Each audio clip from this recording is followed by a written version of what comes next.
is a part of the menstrual cycle when the ovary releases a ripe egg, or ovum. Inside the ovary are hundreds of thousands of follicles.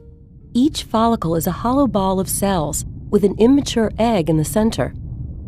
The typical 28-day menstrual cycle begins on the first day of menstrual bleeding.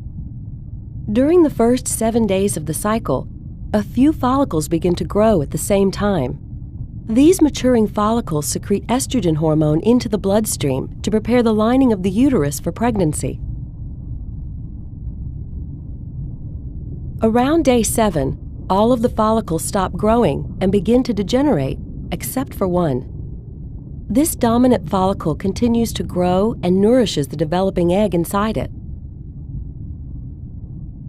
Around day 12, the follicle secretes a large amount of estrogen into the bloodstream. When the estrogen reaches the hypothalamus and the pituitary gland in the brain, the anterior or front part of the pituitary gland releases a huge surge of luteinizing hormone into the bloodstream. Around day 14, luteinizing hormone causes the follicle to undergo a sudden growth spurt. Right before ovulation, the egg detaches from the inside of the follicle. The bulging follicle releases chemicals, causing one of the two fallopian tubes to move in closer and surround the follicle. The follicle swells until it bursts open, ejecting the egg and fluid from the follicle into the abdominal cavity.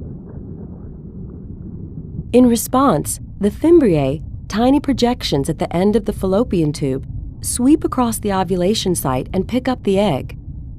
Microscopic cilia on the fimbriae's surface transport the egg to the entrance of the fallopian tube. Inside the walls of the fallopian tube, muscular contractions gently push the egg towards the uterus. After ovulation, the egg lives for 12 to 24 hours, so it must be fertilized by a sperm from the male during this time for a woman to become pregnant. If it's not fertilized, the egg dissolves away and is shed along with the uterine lining during menstruation.